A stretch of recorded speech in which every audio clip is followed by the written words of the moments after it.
अभी समय बहुत कम है, एक दो संस्मरण सुनाता हूँ जो आप लोग सुनेंगे ही नहीं, गुनेंगे भी, साथ ही जीवन में भी उतारेंगे।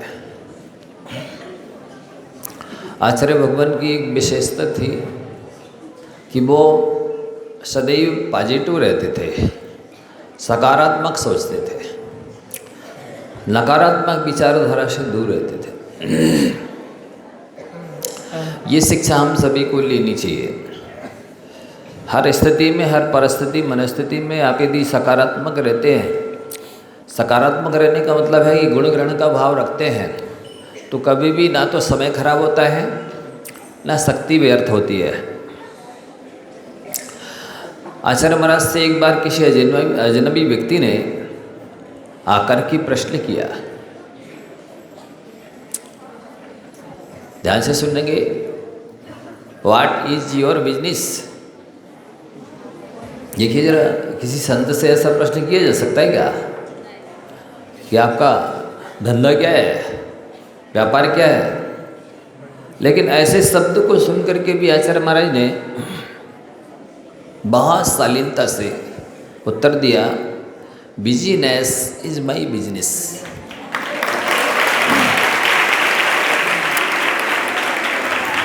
अच्छे काम में व्यस्त रहना यही हमारा धंधा है, यही हमारा व्यापार है, यही हमारी साधना है, यही हमारा काम है, यही हमारा लक्ष्य है। क्या कहा? अच्छे कामों में व्यस्त रहना ही हमारा व्यापार है, बिजनेस है, धंधा है। क्या आप ऐसा लक्ष्य बना सकते हैं कि हम अपने जीवन में सदैव अच्छे कामों में व्यस्त रहेंगे? क्या ये शिक्षा ले सकते हैं आचार्य गुरुदेव से कि हम भी सकारात्मक सोचेंगे? यदि कोई गाली भी दे देता है तो हम उसका अच्छा अर्थ निकालेंगे?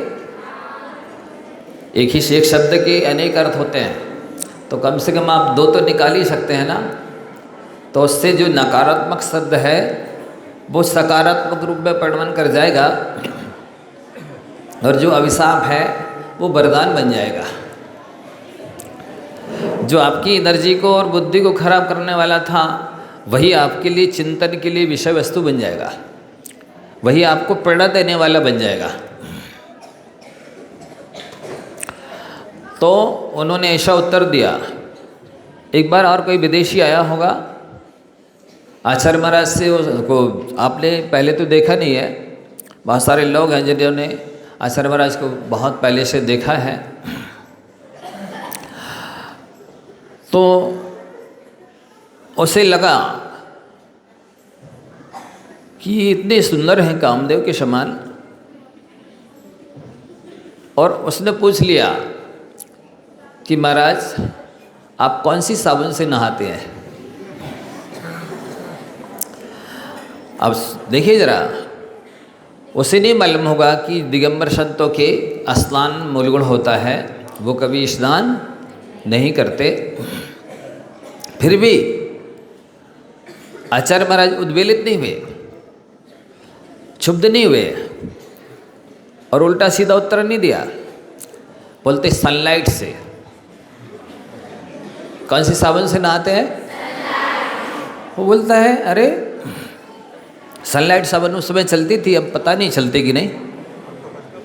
हाँ, तो वो कपड़े धोने काम आती थी। वो सोचता है अरे सनलाइट साबुन तो कपड़े धोने वाली है, आप उससे नहाते हैं?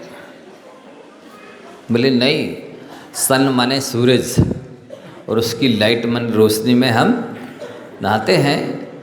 मतलब सूरज की रोशनी में विहार करते हैं, पसीना आता है, शरीर धुल जाता है, वही हमारा स्नान हो जाता है।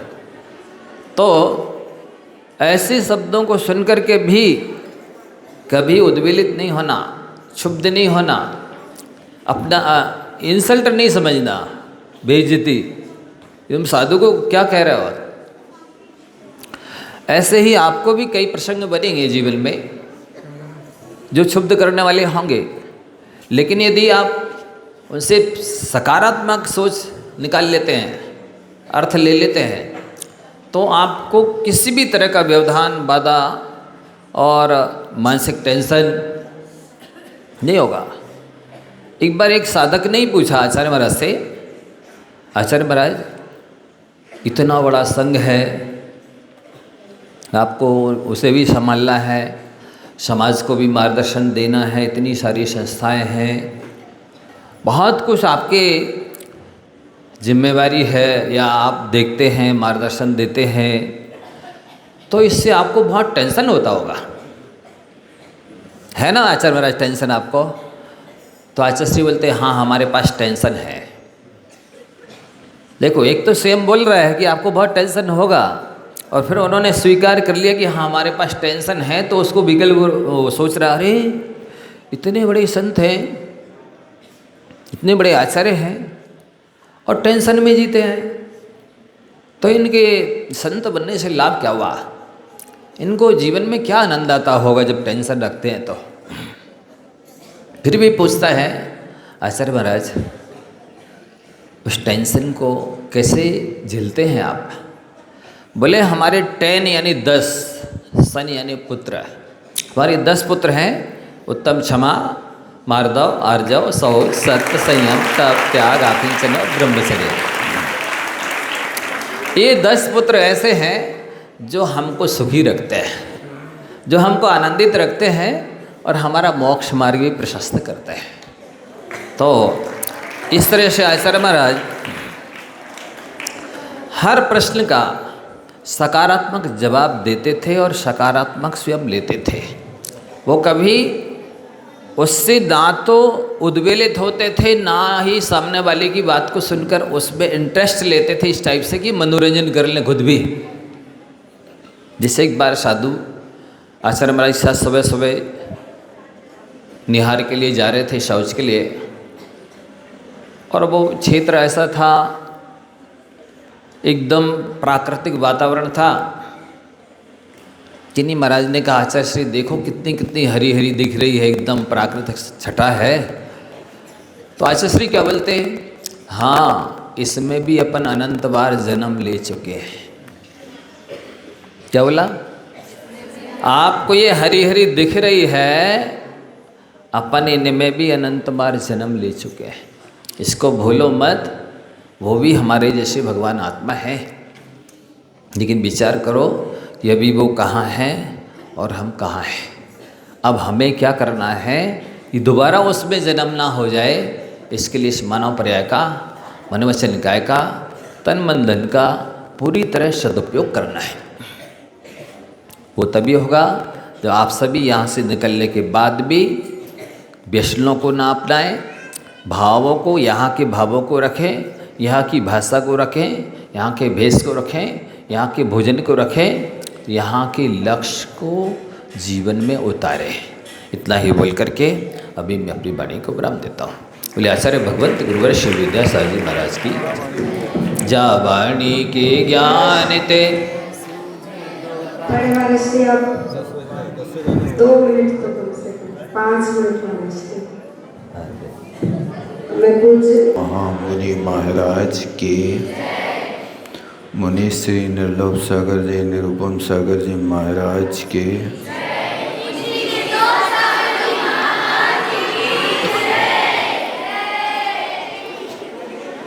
आप लोग थक गए होंगे सुनते सुनते ना?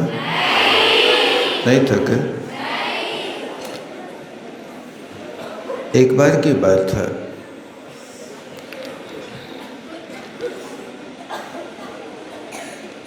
आचार्य श्री से किसी ने कहा महाराज हमारा धर्म में मन नहीं लगता। क्या कहा था? आप लोगों को लगता है? सबका? पीछे वालों का नहीं लगता। तो आचार्य श्री ने बहुत अच्छा उत्तर दिया। सुनेंगे आप लोग उत्तर? क्या कहा? आचार्य महाराज ने कहा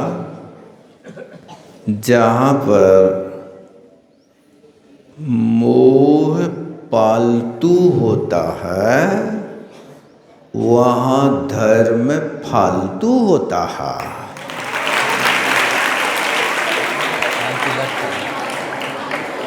क्या कहा?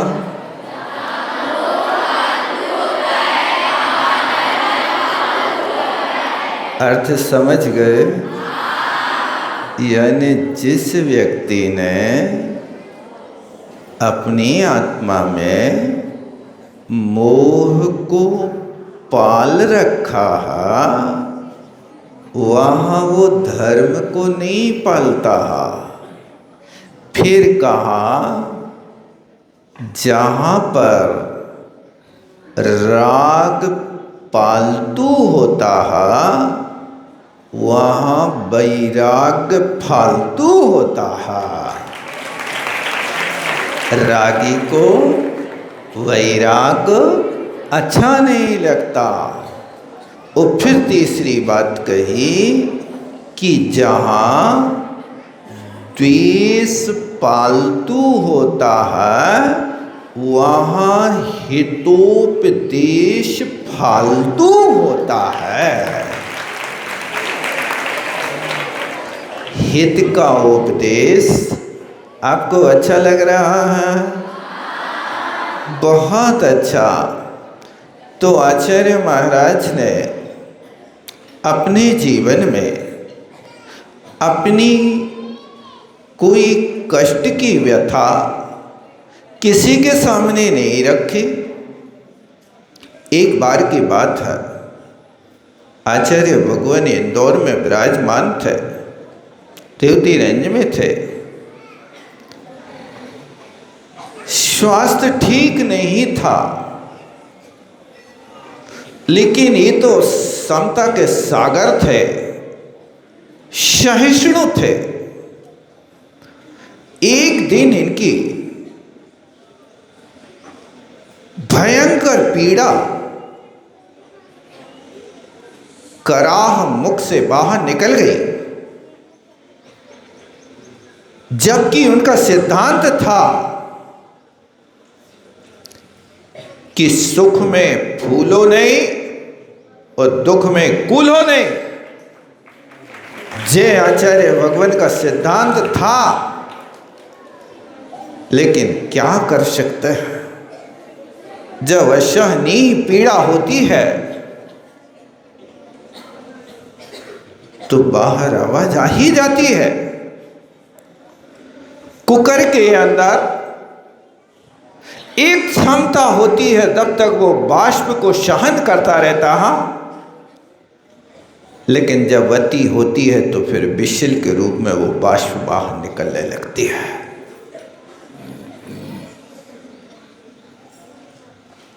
उनकी उस स्थिति को देख करके हमने कहा, भगवान आपको क्या पीड़ा है? आप बताते नहीं, आपके बताए बिना इलाज कैसे होगा? कुछ उपचार हम सब कर सके, इसलिए आप बताइए ना।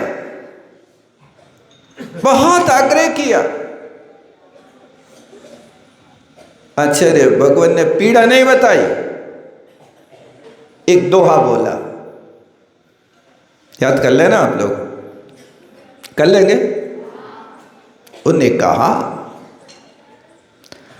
अपने मन की जो व्यथा मन ही राखो गोप, सुन इठ ले हैं लोग सब बांट न ले हैं कोई।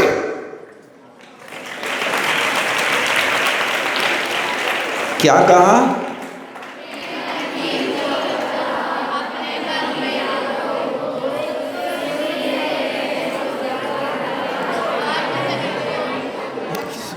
बहुत अच्छा। प्रथमा स्थली के बच्चों में तो लगता है कि ऐसे अकलंक स्वामी की बुद्धि आ गई हो वैसे। एक बार में याद कर लिया तुम लोगों ने। आचार्य श्री ने जब बोला था तो हमने 2-3 बार याद किया था, और फिर एक पद भूल गए थे, सो हमने दोबारा पूछा था। क्या कहा? अपने मन की जो पीड़ा है अपने मन में रखो। इसीलिए तो योगी भक्ति में कहा, रहते सहते कहते कुछ ना, भीत नहीं मानस तल में। पीड़ा है, उस पीड़ा के रहते हुए सहते हैं, लेकिन कहते कुछ नहीं है। आपको थोड़ी सी पीड़ा होती है तो जल्दी फोन लगा देते हैं मम्मी पापा को, है ना, बहुत बीमार है, बहुत बीमार है। आचार्य महाराज ने कभी किसी को फोन नहीं लगाया। आचार्य महाराज के पास फोन था कि नहीं था? नहीं था। अरे बेबी फोन रखते थे, तुम लोगों को नंबर नहीं देते थे। एक बार पूछा, आचार्य भगवान आपके पास फोन है कि नहीं है? हमारा फोन सिर्फ कहीं और लगता है, आप लोगों के लिए नहीं लगता। नंबर बता दो, नंबर याद कर लेना, 08 46 36 25 28। कितने हो गए? 10 नंबर हो गए ना? 10 नंबर हो गए। फोन का नंबर हुआ कि नहीं हुआ? सुनो, तो ये ध्यान रखना। फिर उनने कहा कि जब हमें सिद्ध परमात्मा से बात करना होती है तो 08 लगा देते हैं। 08 माने सिद्ध परमात्मा का नंबर है। और फिर इसके बाद में 46 किसको लगता है? अरहंत भगवान को लगा देते हैं। और 36 आचार्यों से बात, आचार्य ज्ञान सागर जी से बात कर लेते हैं। और फिर 25 उपाध्याय भगवान से बात करते हैं। और 28 लगाते हैं तो साधुओं से बात कर लेते हैं। हमारा बस इन्हीं से नंबर चलता है और कहीं दूसरी जगह नंबर नहीं चलता है। इस तरह से अपने मन की जो व्यथा जब पीड़ा होती थी तो वे सिद्ध भगवान से कहते थे कि हे भगवान, सिद्धे शरणम पवजामि, सिद्धे शरणम पवजामि। बस परमात्मा में आपकी शरण में आना चाहता हूँ। क्यों? त्वं नाम स्मृति मात्रेण पर्युपासी से साम है। हे भगवान, आपके नाम स्मृति मात्र से हजारों हजारों पाप शांत हो जाते हैं। इसलिए व्यथा कहूँगा तो उन्हीं से कहूँगा, तुम लोगों से नहीं कहूँगा। इसलिए आप लोगों की भी कोई पीड़ा हो तो आचार्य भगवान ने ये सीख दे दी कि आप उन्हीं से शिकायत करना कि हे भगवान, त्वाम नाम स्मृति मात्रेण, सारी दुनिया तो तुम्हारे नाम से तिर गई। तिरी का नहीं तिरी? आप लोग रोज पढ़ते ना? क्या पढ़ते हो? द्रौपदी को चीर बढ़ायो, अंजन से किए या कामी। पढ़ते क्या नहीं पढ़ते? जब भगवान तुमने अंजन जैसे लोगों को तार दे तो हम जैसे प्रतिभा स्थली के इतने अच्छे छात्रों को क्यों नहीं तार रहे हो? शिकायत नहीं कर सकते? कर सकते। बहुत अच्छी बात है। समय अपना हो रहा है। आचार्य श्री की ये बात याद रखना। दोहा याद हो गया ना? क्या है?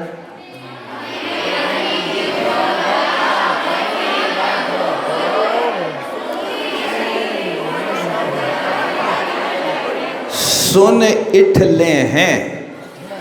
इसका अर्थ क्या हुआ? यानी ये है, सुनो, हम अपनी व्यथा किसी को बताएंगे ना तो वो इठला करके के है, तुम ने तो कर्म करे हैं सो भोगो, यही कहेगा ना। वो सिर में बाम तो नहीं लगाएगा, जख्म में मलहम नहीं लगाएगा, लेकिन बचनों का बाण एक ऐसा फेंकेगा कि जो आपकी बोलती बंद हो जाएगी। इसलिए अपनी व्यथा किसी से मत कहो, सहन करने की कोशिश करो, फिर समय पा करके आपसे बात करेंगे। समय हो रहा है। बोलो आचार्य गुरुवर विद्यासागर जी महामुनि महाराज की।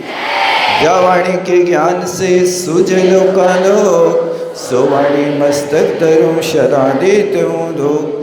हे जिनवाणी भारती तो जब मोदन रैन, जो तेरो शरणागए सो पावे सुख चैन। देव भजो अरिहंत को, गुरु सेवो निर्ग्रहण। दया धर्म पालो सदा, यही मोक्ष का पंथ।